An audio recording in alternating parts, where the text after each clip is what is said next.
Bonjour et bienvenue dans cette vidéo point clé qui vous présente quelques éléments pour préparer une séance pédagogique d'éducation pour la santé à partir de l'expérience de la Fondation JDB qui conçoit, coordonne et met en œuvre des programmes de prévention primaire des cancers auprès des jeunes. Une séance pédagogique n'est qu'un des éléments qui participent à un projet beaucoup plus global. Si vous souhaitez mettre en place une séance pédagogique avec un public, c'est que vous avez déjà commencé certaines étapes d'un projet. Un diagnostic ou état des lieux a déjà été réalisé, permettant de définir sur quel axe on souhaite travailler, quelles priorités, auprès et avec quel public. Cela signifie également que vous avez rencontré des partenaires et bien sûr fixer les objectifs principaux de votre projet, c'est-à-dire ce à quoi vous souhaitez aboutir et ce qui va être mis en œuvre pour y arriver. Que ce soit pour la conception d'une séance pédagogique comme tout au long d'un projet, faire appel à des partenaires peut vous aider, par exemple pour affiner vos objectifs, valider votre contenu, intervenir auprès des jeunes ou définir votre évaluation. La première étape est de définir les objectifs pédagogiques. En général, on fixe 1 ou 2 objectifs pédagogiques par séance et 3 au maximum. On ne peut aborder trop de contenus différents dans une séance, au risque que certains soient aussi vite oubliés en fin de séance. C'est pour cette raison qu'il est important de sélectionner les objectifs qui vous paraissent les plus pertinents à travailler, en se posant certaines questions et en tentant d'y répondre via des recherches dans la littérature scientifique. Par exemple, si votre projet porte sur la prévention du tabac auprès des jeunes, est-ce réellement une bonne connaissance des effets du tabac à long terme qui aura un impact sur le comportement des jeunes? Quels sont les déterminants qui vont influencer le plus le fait de devenir fumeur? Et parmi ces déterminants, sur lesquels peut-on agir? Dans un second temps, on conçoit la structure générale de la séance, en fonction de nos objectifs bien sûr, et du temps dont on dispose pour la séance. Une séance pédagogique d'éducation pour la santé dans un collège ne durera pas 1 heure mais 55 minutes le plus souvent, en comptant les intercours. Il est également nécessaire de prévoir un temps d'installation pour les élèves. La structure générale reprend les activités que l'on souhaite mener et une durée approximative pour chacune d'entre elles. Toute séance commencera par une présentation du ou des intervenants si le public ne les connaît pas et des objectifs fixés pour celle-ci. Si elle précède ou suit d'autres séances ou d'autres actions, ou quand elle s'intègre dans un projet plus large, il est également nécessaire de l'expliquer. Le public doit savoir pourquoi il est présent à cette séance et ce que l'on va aborder avant de pouvoir s'impliquer. Si le public est volontaire pour venir à votre séance, il est important de rappeler le projet, ses objectifs, même s'il en a déjà eu connaissance, et de connaître leur motivation à participer pour s'adapter au mieux aux besoins.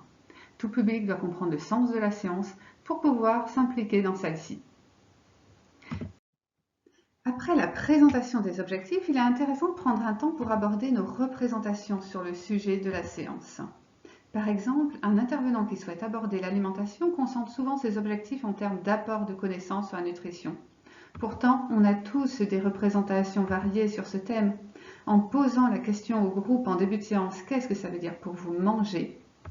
On pourra constater que le comportement alimentaire est relié à bien d'autres facteurs qu'il faudra aborder aussi. Prendre un temps pour évoquer les représentations en début de séance permet de mieux constater leur éventuelle évolution par la suite.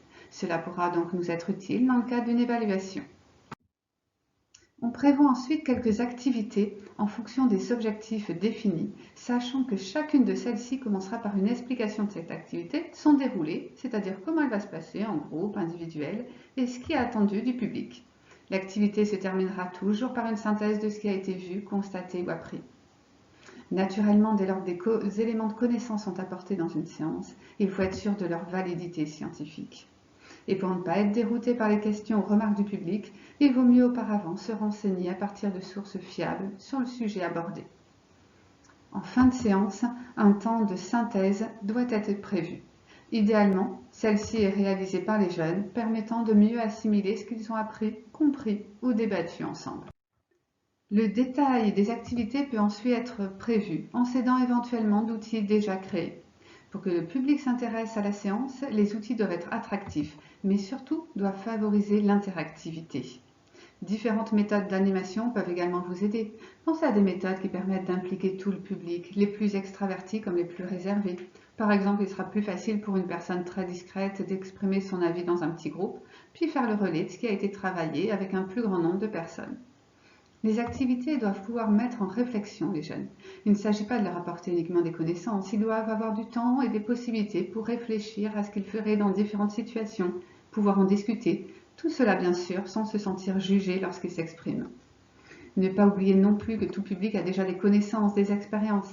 Il est important de prévoir ces temps d'échange et d'expérience dans le contenu de la séance, permettant de mettre en valeur ce qui est déjà su ainsi que ce qui est travaillé par le public lors de cette séance. Enfin, le contenu de la séance ne doit pas être trop dense. D'abord car l'intervenant risque de ne pas pouvoir la terminer dans les temps et donc de ne pas aborder certains éléments qui lui paraissaient essentiels, mais également car le public ne peut retenir toute l'information.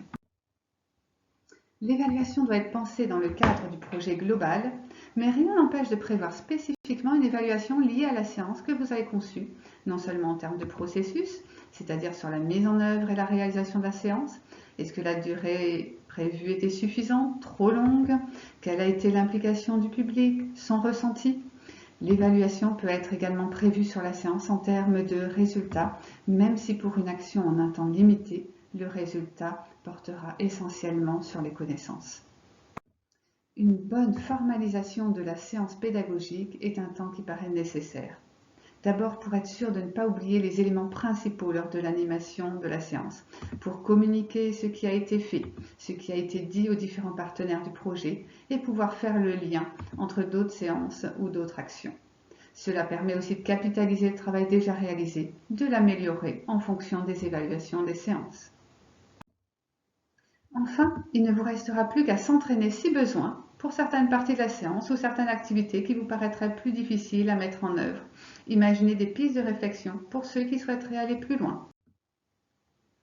Et bien sûr, après la séance, se prendre un temps pour revenir sur ce qui a été réalisé, les activités qui ont bien fonctionné ou pas, et ce, en fonction du retour de votre public.